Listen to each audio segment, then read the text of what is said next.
Hello, സന്തോഷത്തിൻ്റെ താക്കോൽ എവിടെയാണെന്ന് നിങ്ങൾ എപ്പോഴെങ്കിലും ചിന്തിച്ചിട്ടുണ്ടോ?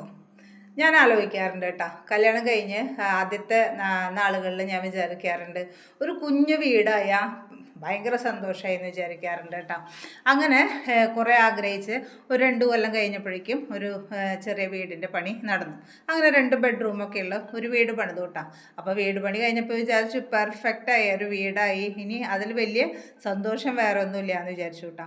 കുറച്ച് കഴിഞ്ഞപ്പോൾ മനസ്സിലായി ആ വീട് ഇത്തിരി ചെറുതാണ്. അതായത് ഒരു കുട്ടിയും കൂടി ആയപ്പോൾ ഒരു റൂമും കൂടി വേണം, 2 റൂം കൊണ്ട് പോരാന്ന് മനസ്സിലായി. വീണ്ടും എന്താണ് ഒരു റൂം എടുക്കാനുള്ള ശ്രമം കൂടി നടത്തിയിട്ടാണ്. അങ്ങനെ അങ്ങനെ അങ്ങനെ ഓരോ കാര്യത്തിലും നമ്മൾ മുന്നോട്ട് പോയി. അത് അവസാനമായപ്പോൾ മകന് ബാങ്ക് ടെസ്റ്റിന് പഠിച്ചുകൊണ്ടിരിക്കുകയാണ് കേട്ടോ അവൻ.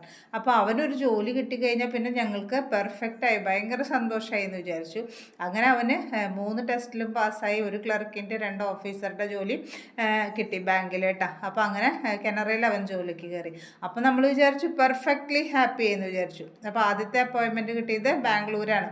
പക്ഷെ അവിടെ ചെന്നപ്പോഴാണ് ആൾക്ക് ഭാഷ അറിയില്ല, അതുപോലെ തന്നെ മനുഷ്യരോട് ഇൻട്രാക്ട് ചെയ്യണതാണല്ലോ ബാങ്ക്. അപ്പോൾ ഇഷ്ടംപോലെ ആളുകൾ വരും, അവർ പറയണത് ഇവനും മനസ്സിലാവില്ല, ഇവൻ പറയണത് അവർക്കും മനസ്സിലാവില്ല. അങ്ങനെ ഒരു 5-6 മാസം ഭാഷ പഠിക്കണവരെ ഭയങ്കര ബുദ്ധിമുട്ടാണ്. എന്നും വൈകുന്നേരം വിളിച്ച് വിഷമം സങ്കടം പറയലായിരുന്നു കേട്ടോ. അപ്പോൾ അതിലേറെ വിഷമം. പിന്നെ ഇരിഞ്ഞാലക്കുടയിലേക്ക് മാറ്റം കിട്ടിയപ്പോൾ വിചാരിച്ചു ഭയങ്കര സന്തോഷമായി എന്ന് വിചാരിച്ചു കേട്ടോ. അപ്പോൾ ഇരിഞ്ഞാലക്കുട ബാങ്കിൽ വന്നപ്പോഴും അതിൻ്റേതായിട്ടുള്ള ചെറിയ ചെറിയ പ്രശ്നങ്ങളുണ്ടായിരുന്നു.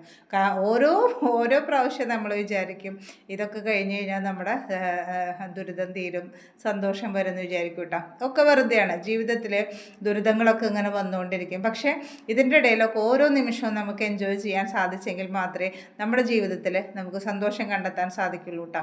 അതുകൊണ്ട് നിങ്ങളുടെ മുന്നിലെത്തുന്ന ഓരോ നിമിഷങ്ങളെ നിങ്ങൾ എൻജോയ് ചെയ്യൂ കേട്ടോ. മുന്നിൽ വരുന്ന ഓരോ കാര്യങ്ങളെയും, നമ്മൾക്ക് കാണുന്ന കാഴ്ചകളെയും, നമ്മളിപ്പോൾ നമ്മുടെ ഹസ്ബൻഡ് സപ്പോർട്ട് ചെയ്യുന്നുണ്ടെങ്കിൽ അതിനും, നമ്മുടെ മക്കൾ നമ്മളെ സ്നേഹിക്കുന്നുണ്ടെങ്കിൽ അതിനും, നമ്മുടെ ബന്ധുമിത്രാദികൾ നമ്മളെ ഫോൺ ചെയ്ത് നമ്മുടെ വിവരങ്ങൾ അറിയുന്നുണ്ടെങ്കിൽ അതിനും, നമുക്കൊരു ഡ്രസ്സ് എടുക്കാൻ സാധിക്കുകയാണെങ്കിൽ അതിനൊരു നല്ല ഭക്ഷണം കഴിക്കാൻ സാധിക്കുകയാണെങ്കിൽ അതിനൊരു നല്ല ചായ കുടിക്കാൻ സാധിക്കുകയാണെങ്കിൽ അതിനും, എന്താ പറയുക, നമുക്ക് ബുദ്ധിമുട്ടില്ലാതെ ചിലവാക്കാൻ കാശുണ്ടെങ്കിൽ അതിനും, ഓരോ കാര്യത്തിനും നമ്മളെപ്പോഴും സന്തോഷം കണ്ടെത്തുക. ഒരിക്കലും നമ്മൾ മറ്റുള്ളവരായിട്ട് നമ്മളെ കമ്പയർ ചെയ്യരുത് കേട്ടോ. അവരുടെ സന്തോഷം കണ്ടിട്ട് നമ്മുടെ സന്തോഷം കൂടി കമ്പയർ ചെയ്യാൻ പാടില്ല. അവരുടേത് നമ്മൾ കാണുന്നേ ഉള്ളൂ, നമ്മൾ എക്സ്പീരിയൻസ് ചെയ്യുന്നില്ലല്ലോ.